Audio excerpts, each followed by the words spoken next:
On parle tout d'abord, Chérif, de l'approvisionnement en carburant Petrosen dément toute pénurie au Sénégal. Oui, la société qui condamne de fausses informations diffusées sur les réseaux sociaux ces dernières heures.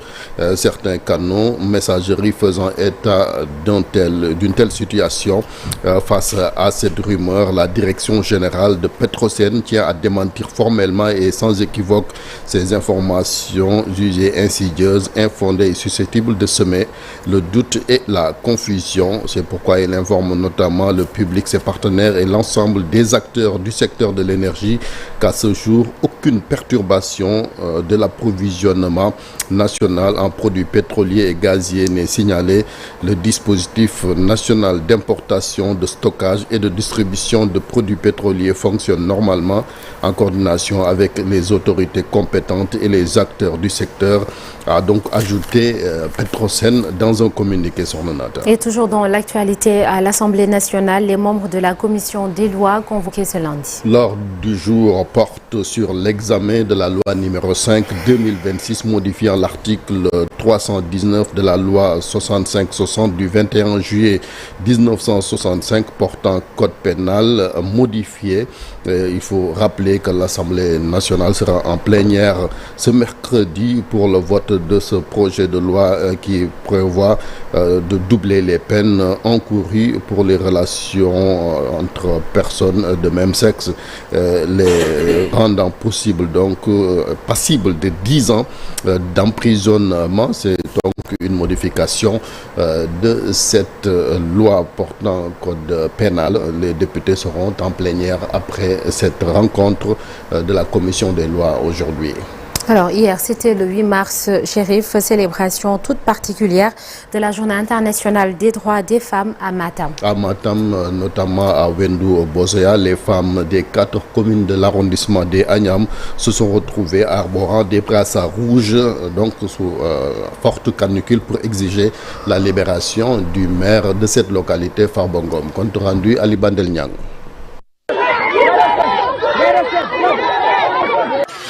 C'est à leur manière qu'elles ont célébré la journée internationale de la femme. Venues de toutes les communes de l'arrondissement des Agnam, les femmes du Bosea exigent la libération de Farbangom. Vêtues toutes en rouge, elles ont bravé la forte canicule en ce mois béni de Ramadan avant de se retrouver à la mairie des Agnam.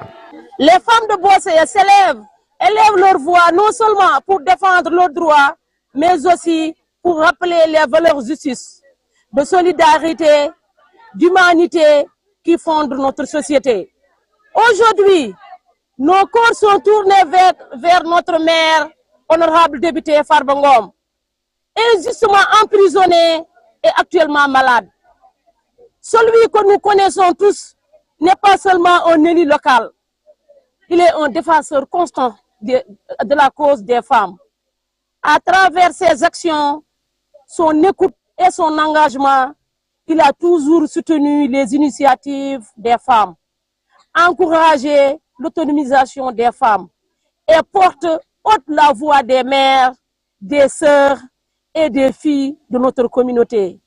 Les femmes du Bosea témoignent aujourd'hui qu'il a été un allié fidèle dans leur combat pour la dignité, l'éducation et l'épanouissement. C'est pourquoi, à ce jour symbolique où le monde entier célèbre les femmes, nous lançons un appel solennel pour que la situation de santé de notre mère soit prise en considération et pour que sa libération soit envisagée avec humanité et équité. Notre plaidoyer n'est pas un acte de confrontation, car une société juste est celle qui sait reconnaître l'engagement de ceux qui ont œuvré pour le bien-être de leur communauté. Le thème de cette journée internationale de la femme à l'origine de plusieurs manifestations à travers le monde n'aura été qu'un simple bout de phrase des leaders des organisations féminines. Visiblement affectées par la détention de leur mère en prison depuis plus d'une année, les femmes du Bosea qui dénoncent une cabale politique interpellent à nouveau le chef de l'État. Ali Bandelnia a rappelé que Cheikh Omar Diagne sera déféré au parquet ce lundi à la fin de sa garde à vue convocation qui fait suite à une enquête ouverte par le procureur de la République près le tribunal de grande instance de Dakar après des déclarations jugées controversées. L'origine de cette affaire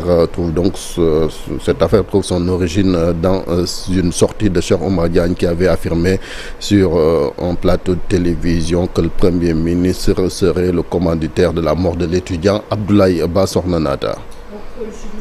Financier des capitaines de pirogue déférés pour trafic de migrants et homicide involontaire. La division nationale de la lutte contre le trafic de migrants et pratiques assimilées a procédé à la présentation au pôle judiciaire financier de 6 individus identifiés comme les capitaines d'une embarcation de migration irrégulière. À l'issue d'une enquête approfondie, les mises en cause ont été déférées pour les motifs suivants: association de malfaiteurs, tentative de trafic de migrants, homicide involontaire et complicité.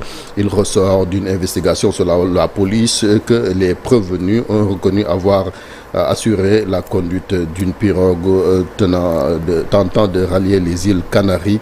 Le voyage a échoué après 13 jours d'errance en mer suite à une avarie moteur.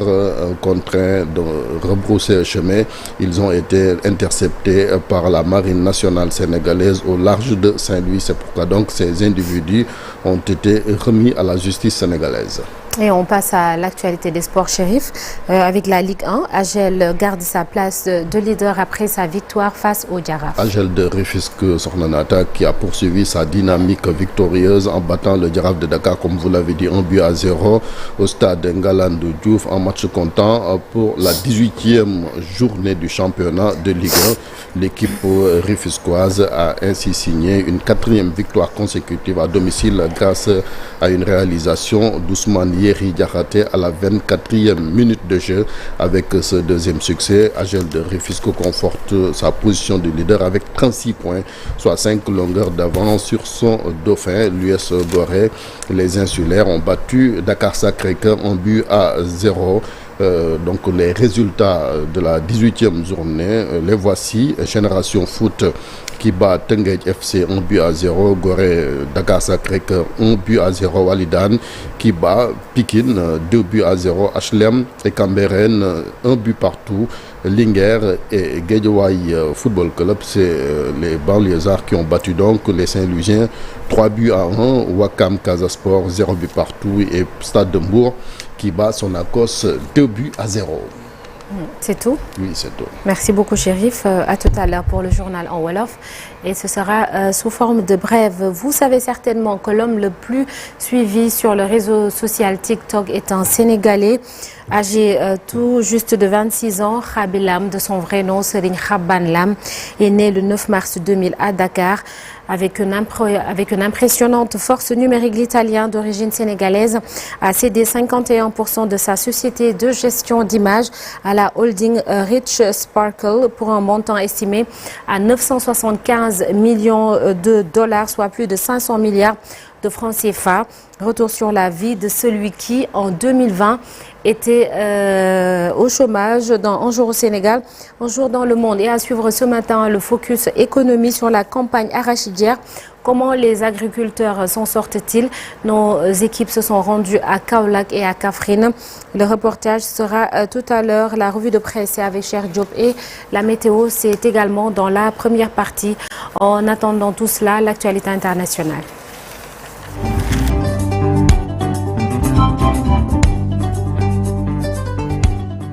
L'actualité hors du Sénégal.